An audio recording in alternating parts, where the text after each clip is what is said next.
Welcome and thank you for joining me for this installment of You Don't Need a Business Plan to Secure a Financing Solution for Your Business, brought to you by Constructum Online Learning. In this video, I look at case study 3, Asset Finance.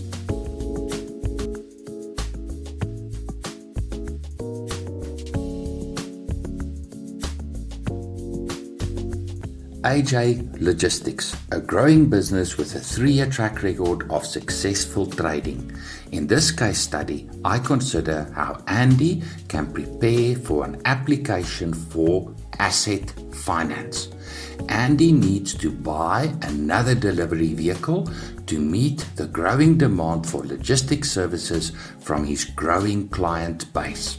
What is asset finance and how can Andy best prepare for an application for asset finance? But before we start, please remember Principle 3. Answer the 4 questions. Consider watching Principle 3 in Section 1 together with the other principles before you watch the case studies. This will give you a good basic understanding of the principles of financing.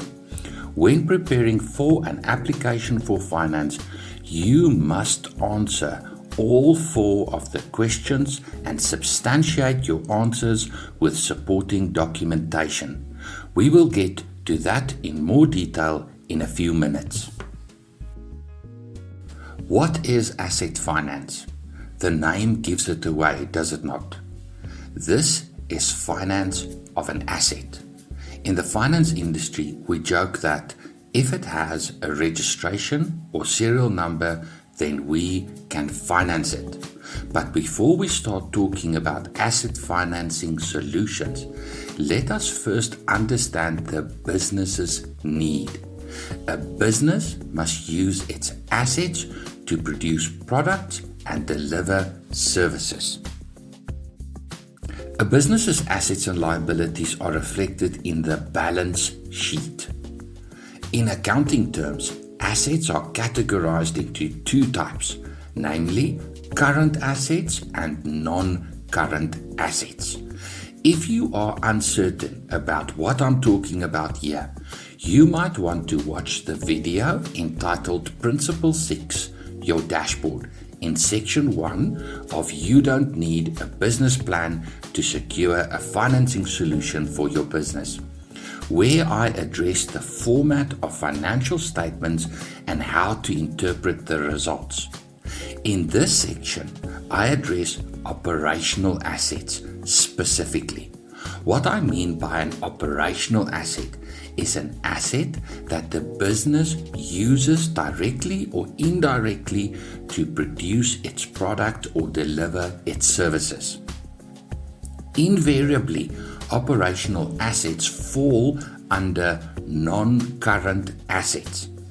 Manufacturing equipment is an example of an asset that a business uses directly in the production of its products.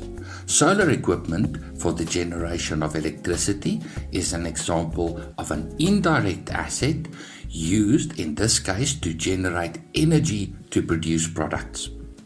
Operational assets typically depreciate in monetary value. A used hammer has very little monetary value, but may be useful to the business for many decades. Conversely, used IT equipment may become obsolete within 4 or 5 years with little or no monetary value. So, there is a distinction to be made between the monetary value, how much money can be generated if the asset is sold, and the usefulness of an asset. After all, a business needs to use an operational asset. Its usefulness is what is most important. So how does a business get to use an operational asset? In this section, I'm going to consider 4 options: an outright purchase, an installment sale agreement, a lease agreement, and a pure rental. Buy the asset outright. Let us first consider an outright purchase of equipment. What happens? The business uses some of its cash reserves to simply buy the asset. If the asset costs little money, then the effect on the cash flow of the business is minimal. But if the asset costs a considerable amount of money, then its purchase may have a significant effect on cash reserves. And with that comes an opportunity cost. Cash reserves may be used by the business to fund trading activity. Where will the business get cash flow if it used much of its cash reserves to buy fixed assets? The benefits of buying an asset outright include no debt finance with its associated financing costs. You can dispose of the asset whenever you want. You may retain the asset for as long as you wish. You can decide when and how you want to maintain or repair the asset. You can decide if you want to take out insurance on the asset or not. Your business may qualify for tax relief in terms of the cost of finance and the depreciation of the asset. Acquire the asset by way of an installment sale agreement.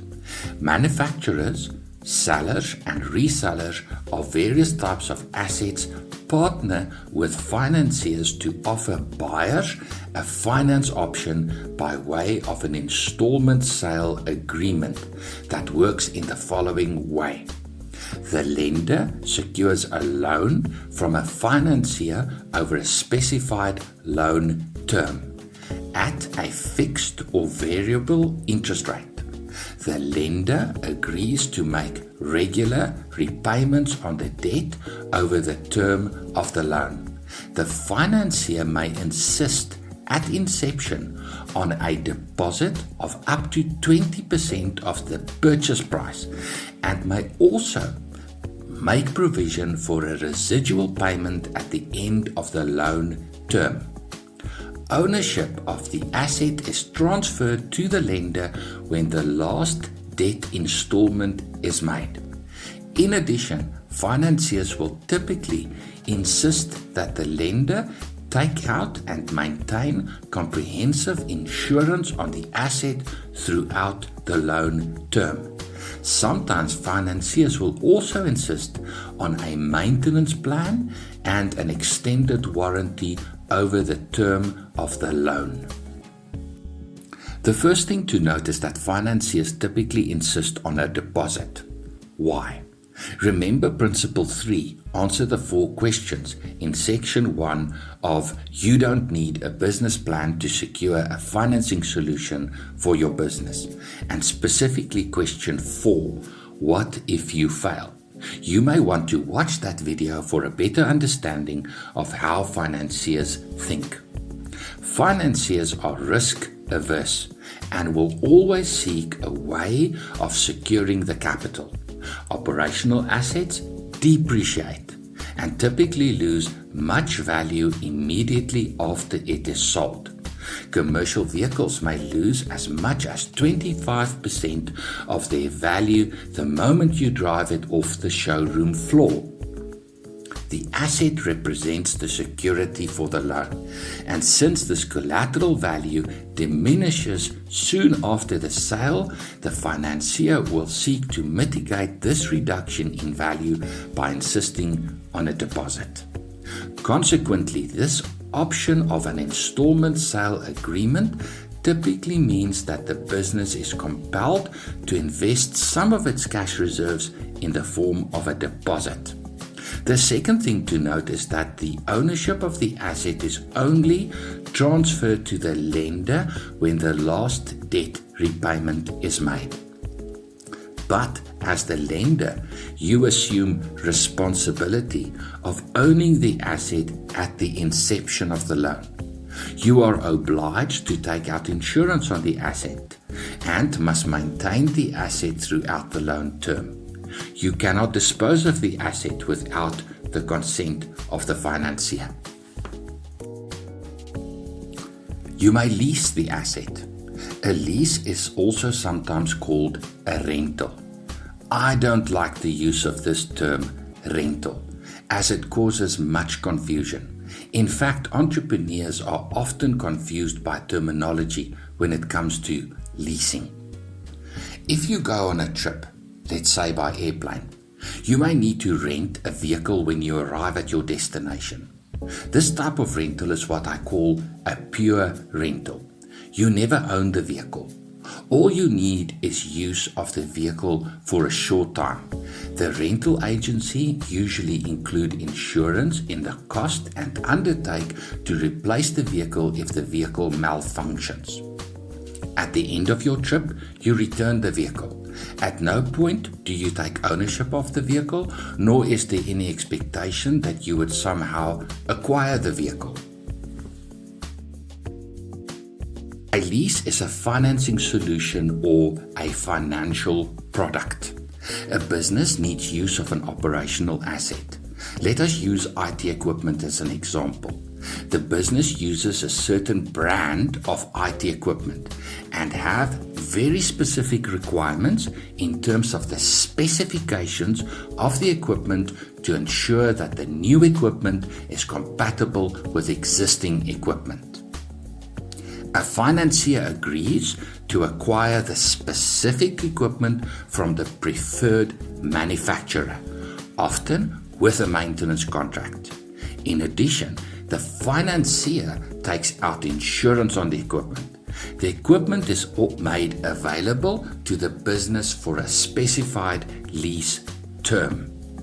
The lender agrees to make lease installments that are a function of a fixed or variable rate of interest on the capital value of the equipment over the term of the lease.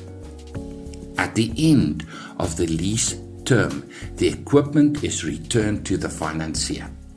What I have just described is called an operational lease, since the lender never takes ownership of the asset. IT equipment is often financed by way of an operational lease, since this type of asset loses most of its monetary value over a short period. Moreover, IT equipment quickly becomes outdated and therefore unusable. The last thing a business needs is to have useless, no-value equipment that it then needs to dispose of at a disposal cost. But there are certain types of assets that, though they lose most of their monetary value over the short term, may still be useful to the business over the long run. The business may want to take ownership of such assets at the end of the lease term.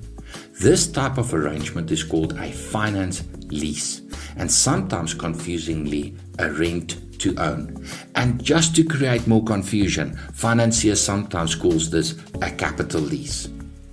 It is important to note that when it comes to leasing, that the financier owns the asset throughout the lease term, and for the most part assumes responsibility for owning the asset.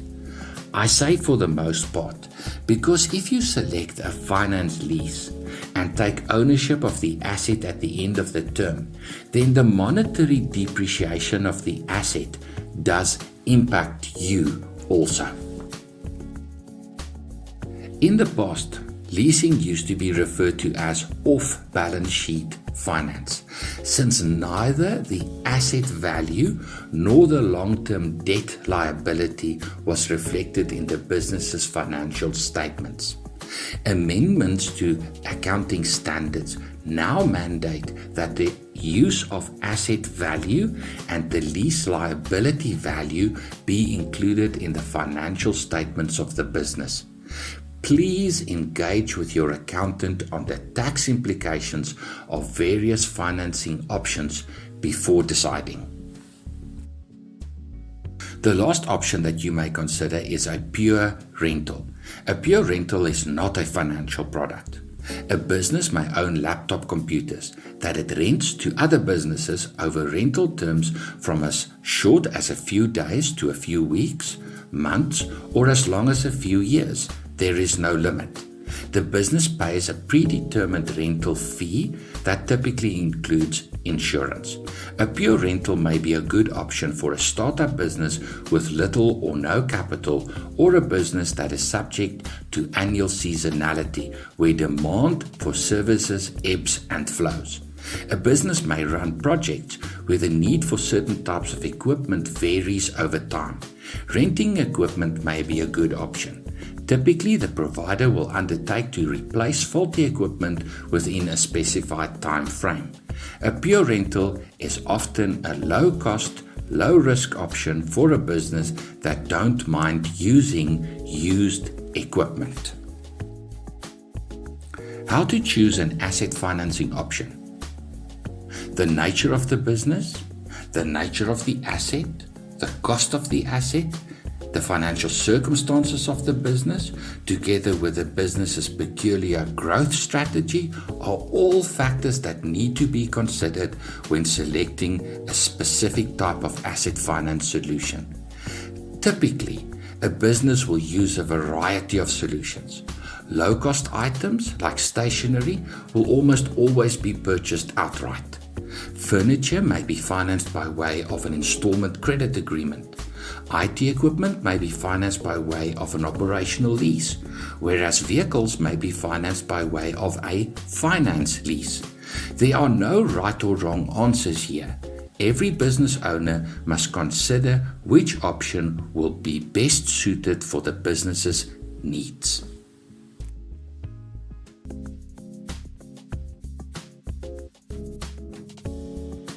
AJ Logistics is a growing business with a 3-year track record of successful trading. Andy started the business with money he saved during a long career as a logistics manager for a large company.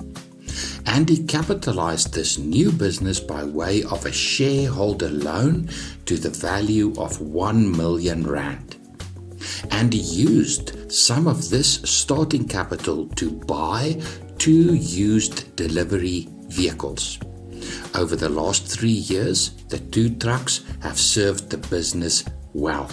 Recently, the older truck broke down on a delivery, and he quickly managed to rent another delivery vehicle to finish the delivery.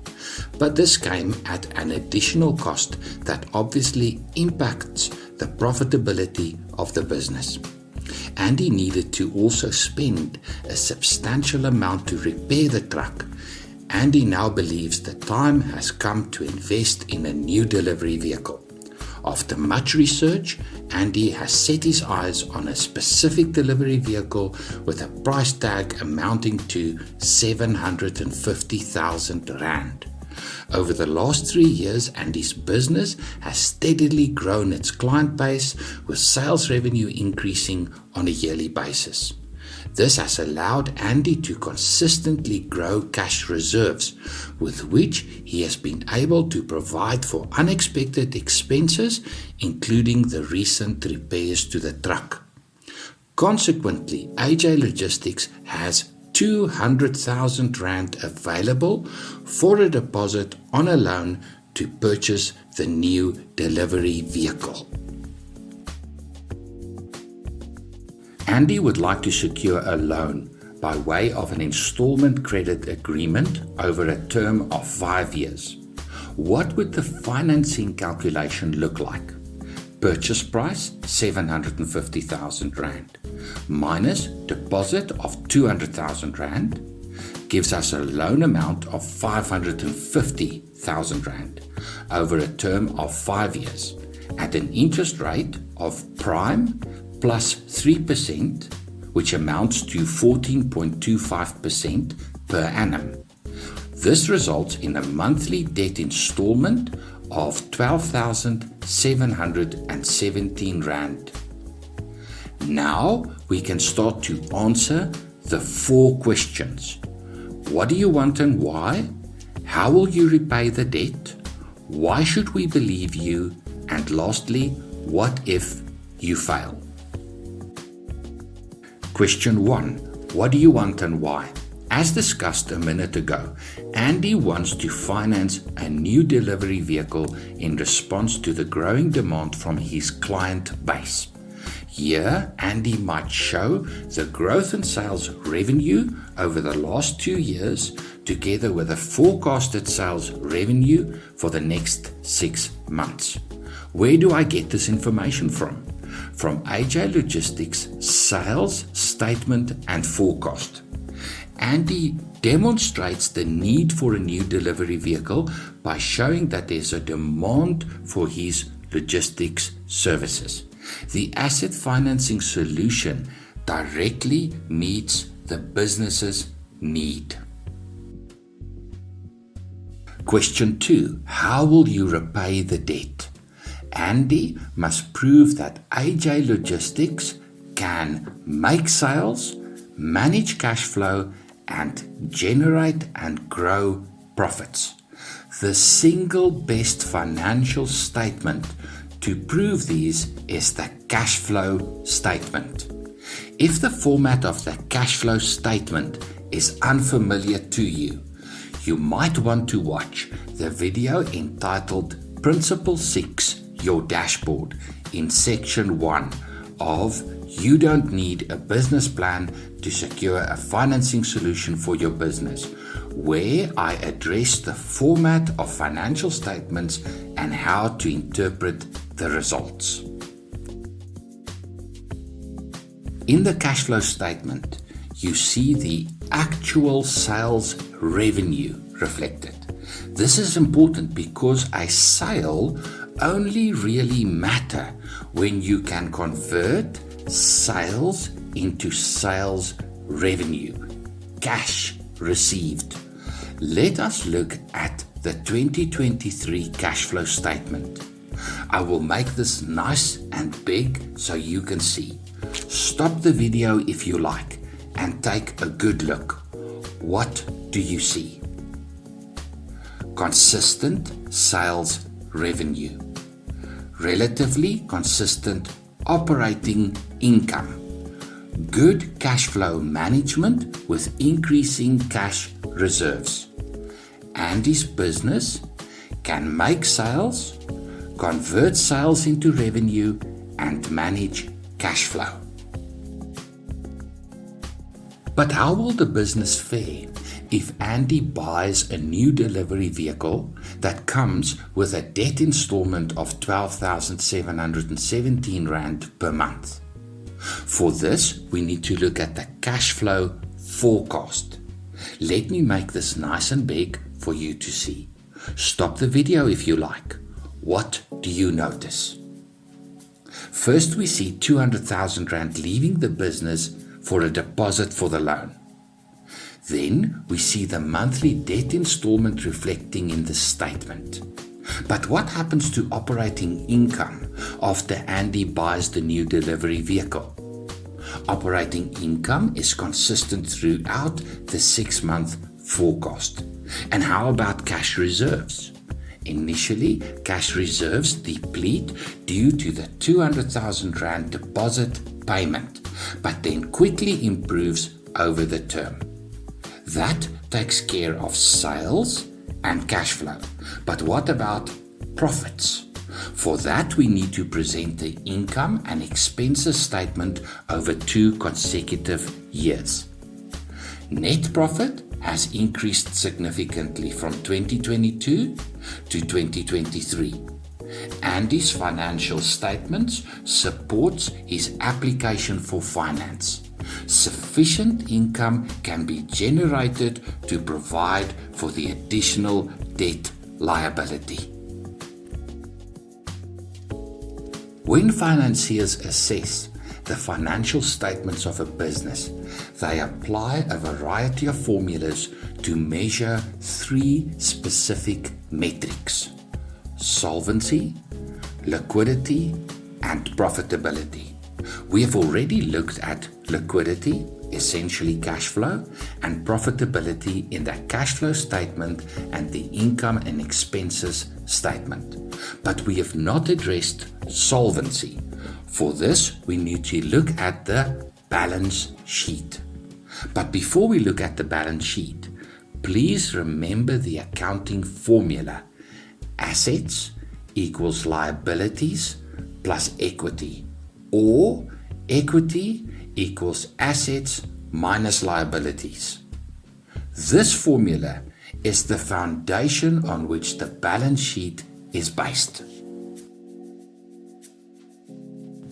Equity in simple terms is the shareholder value remaining in the business if you were to liquidate, that is turn into cash, all the assets of the business and settle all the debts. Most small businesses start with capital that it receives from the founder and often the sole owner or shareholder of the business in two distinct ways. Capital invested as a shareholder or a shareholder loan. Andy is the sole shareholder of the business. He did what many small business owners do. That is, he started the business by investing R1 share capital in the business. In addition, Andy capitalized AJ Logistics by way of a shareholder loan to the value of R750,000, with which the business bought 2 used vehicles, some office equipment, and used the remaining monies as working capital to start operating. The business therefore started out with current assets of R250,000 in cash plus R1 invested as share capital, non-current assets of R500,000 in the form of 2 used delivery vehicles and some office equipment, current liabilities of 0 and non-current liabilities of R750,000 in the form of a shareholder loan. With R1 of shareholder capital in the business was solvent at inception. But then, Andy started to operate the business, and cash reserves fluctuated as the business paid expenses and collected revenues from customers. In addition, Andy developed relationships with debtors. Over time, the monetary value of the vehicles and the office equipment depreciated, but the monetary value of the shareholder loan stayed constant at R750,000. When Andy applies for the asset finance at the end of 2023, the balance sheet of AJ Logistics looks like this. But wait, there is a problem. Liabilities, the shareholder loan, exceed assets. The business is technically insolvent. A business must be solvent to be seen as a going concern. What can Andy do? A simple remedy would be to convert debt to equity.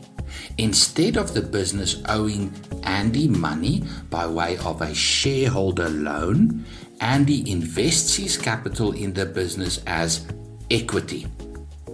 Then the balance sheet will look like this. Can you see that the business is once again solvent? Stop the video if you like. Make sure you understand this before we proceed. Question 3. Why should we believe you? Implicit to the financier's assessment of the application for finance is the financier's confidence in the competence of the business manager. The financial statements of AJ Logistics, and in particular the cash flow statement, demonstrate Andy's ability to make sales, grow his client base, convert sales into sales revenue, control costs, and generate and grow profits. Presenting only the income and expenses statement together with a balance sheet does not tell the whole story. Andy showcases his competence by also presenting the month-to-month cash flow statement and forecast. Business bank accounts that reflect transactions consistent with the business financial statements further strengthens the application for finance. Put together, all of this presents a picture of a successful business that can take on the responsibility of further debt. Question 4. What if you fail? Financiers will always seek to secure the capital. The delivery vehicle that Andy wants to buy serves as the security for the loan, but the financier may insist that Andy also takes personal responsibility for the debt of the business by way of a personal surety. Securing an appropriate asset finance solution is a great way for a business to expand its operations and ultimately develop the business into a true asset of value for its shareholders. Thank you for watching. I trust you found the content informative. For more videos like this, please visit the Constructum online learning channel on YouTube. Good luck with your business.